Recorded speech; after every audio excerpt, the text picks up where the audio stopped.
Right ప్రధానంగా ఏ ఏ రంగాలకి ఎక్కువ ప్రాధాన్యతలు ఇచ్చే అవకాశం ఉంది సత్య?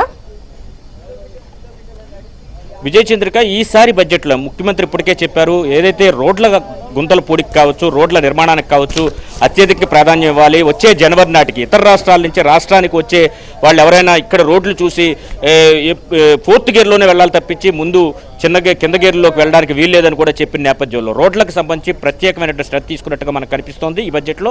అదేవిధంగా ఇరిగేషన్కి సంబంధించి సుమారు 10,000 నుంచి 11,000 కోట్లు కేటాయించిన సందర్భం అయితే మనకు తెలుస్తోంది. ఇదే సమయంలో అటు పవర్ విద్యుత్ రంగానికి సంబంధించి 18,000 కోట్ల రూపాయలు కావాలని వారు అడగడంతో దానికి సంబంధించి 18,000 కోట్ల రూపాయలు విద్యుత్ రంగానికి సంబంధించి కూడా కేటాయించే అవకాశం ఉంది. గత ప్రభుత్వం విద్యుత్ రంగాన్ని అనేక అప్పుల్లో ముంచేసిన పరిస్థితి అయితే ఉంది. ఆ రంగాన్ని పూర్తిగా నిర్వీర్యం చేసిన నేపథ్యంలో దానికి జ్యేష్ఠ భాగంలో కేటాయింపులు ఉండే అవకాశం ఉంది. అటు వ్యవసాయ రంగానికి కూడా భారీ ఎత్తున కేటాయింపులు ఉండబోతున్నాయి. వీటితో పాటు సూపర్ 6 పథకాలకు కూడా సముచిత స్థానం ఇచ్చి ముఖ్యంగా తల్లికి వందనం కార్యక్రమానికి సంబంధించి ఏడాదికి 6,000 కోట్ల రూపాయలు కూడా ఖర్చు అవుతుందని చెబుతున్న నేపథ్యంలో 6,000 కోట్లు కేటాయింపుకు సంబంధించి కూడా ఈ బడ్జెట్లో చూపించే అవకాశం ఉంది. అటు ఉచిత బస్సు ప్రయాణం మహిళలకు అందిస్తామని కూటమి సర్కార్ ఏదైతే హామీ ఇచ్చిందో దాని గురించి కూడా బడ్జెట్లో ప్రస్తావించే అవకాశం ఉంది.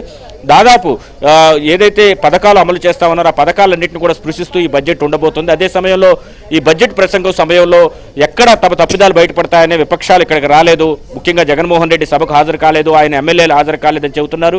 పులివెందుల ఎమ్మెల్యేగా తమ నియోజకవర్గ సమస్యలు చెప్పడానికైనా ఆయన సభకు రావాలని చెబుతున్న పరిస్థితి అయితే ఉంది. గడిచిన 5 ఏళ్లలో దాదాపు 10 లక్షల కోట్లకు పైగా అప్పు చేసి రాష్ట్రాన్ని అధోగతి పాలు చేస్తే ఇప్పుడు బడ్జెట్ పెట్టడానికి ఓటాన్ అకౌంట్ బడ్జెట్ పెట్టుకుని సమయం తీసుకుని పెట్టాల్సిన పరిస్థితి వచ్చింది. బడ్జెట్ ఆలస్యానికి కారణం గత ప్రభుత్వ నిర్లక్ష్య వైఖరి, రాష్ట్రంలో ఉన్న వ్యవస్థలన్నింటినీ నాశనం చేయడమే ప్రధాన కారణం తెలుగుదేశం పార్టీ నాయకులు అదేవిధంగా మంత్రులు చెబుతున్న పరిస్థితి అయితే ఉంది. ఖచ్చితంగా ఈసారి నుంచి అంటే ఎప్పుడైతే బడ్జెట్ కూటమి సర్కార్ ప్రవేశపెట్టిందో మెల్లగా వ్యవస్థలన్నీ గాడిలో పెడుతున్నాం. ఇకపైన వచ్చే బడ్జెట్ నాటికి పూర్తి స్థాయిలో రాష్ట్రం ఒక గాడిలోకి వస్తుందని కూడా వారంతా కూడా చెబుతున్న పరిస్థితి అయితే ఉంది. బడ్జెట్లో జ్యేష్ఠ భాగం అయితే మాత్రం ఇరిగేషన్, రోడ్లు అదేవిధంగా సంక్షేమ పథకాలకు సంబంధించి జ్యేష్ఠ భాగం కేటాయింపు ప్రభుత్వ హయాంలో గడిచిన 5 ఏళ్లలో చెల్లింపులకి సంబంధించి ఫీజు రియంబర్స్మెంట్ కానీ ఆరోగ్యశ్రీ కానీ వీటికి కూడా ఏమైనా భారీగా కేటాయింపులు చేసే అవకాశం ఉందా? తల్లికి వందనం కార్యక్రమం ఏదైతే ఫీజులు చెల్లింపుకు సంబంధించిన కార్యక్రమం గతంలో తల్లుల ఖాతాల్లో వేసిన దీన్ని మరలా గతంలో ఏదైతే తెలుగుదేశం పార్టీ హయాంలో ఎలా జరుగుతుందో కాలేజీ ఖాతాల్లోనే సొమ్మును జమ చేస్తామన్నారు.